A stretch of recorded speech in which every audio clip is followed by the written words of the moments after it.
Hello नमस्कार श्री स्वामी समर्थ. तर मी जात आहे एका ठिकाणी. तर माझी बहीण आहे, तर तिने हॉटेल टाकले यांनी इकडं. तर पूजा होती तिथं, ओपनिंग होती आज हॉटेलची. सत्यनारायणची पूजा पण करायची होती. तर ऑलरेडी त्यांना खूप उशीर झाला होता, कारण हे गावाकडून आले ते सगळे पाहुणे, भाऊ दाजी वगैरे बहीण वगैरे सगळे गावाकडून आले ते. तर त्यांना परत पूजा वगैरे करून परत रिटर्न गावी जायचं होतं. त्यामुळं आमची गडबड चालली होती, कारण पूजा अजून तयारी पण नव्हती झाली. त्याच्यामुळं आम्ही थोडी त्यांना तयारी करू लागलो. म्हणजे कसं सगळ्यांकडून सगळे काम केल्यावरती पटकन होईल. यांनी पण खाल्ली, ही बहीण आहे आणि ही भाऊजाई माझी. यांनी पण छान फुलांची अशी छान सुंदर असं डेकोरेशन केलं होतं. फुलांची रांगोळी वगैरे काढली होती. कसं आम्ही 1-2 तासात पटकन आवरून घेतलं होतं सगळं. तर यांची रांगोळी होती, आम्ही पण आतमध्ये करून घेतलं. तर इथं तयारी झाली पूजेची. तर त्या बाबांनी पूजा वगैरे पण करून घेतली.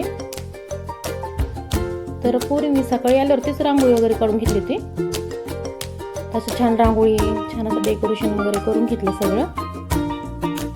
तर हे हॉटेल नुसतं फक्त हॉटेल नसून इथं क्लब हाऊस पण आहे, प्लस गेम वगैरे पण आहे, टेनिस क्लब वगैरे आहेत भरपूर.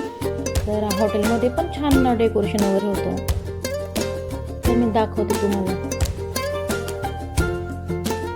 तर गावाकडचे काही लोकांनी जेवण वगैरे करून घेतलं, काही लोक गेली होती रिटर्न. तर आम्ही जवळचेच थांबलो होतो जरा. मला पण जायचं होतं, पिहूचं स्कूल 4 वाजता सुटतं ना, त्याच्या आधीच जायचं होतं मला पण गडबड होती. ते बघा असं छान आहे हॉटेल, मस्त आहे. तर लायटिंग डेकोरेशन वगैरे खूप छान होतं. तर आम्ही पण इथं जेवण वगैरे करून घेतलं, कारण जायचं होतं मला पण.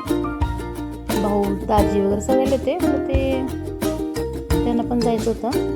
तर इथं आम्ही आवरून घेतलं. जेवण वगैरे टेस्टी होतं, खूप जेवण असं टेस्टी होतं. भाजी वगैरे पण खूप छान झाली होती.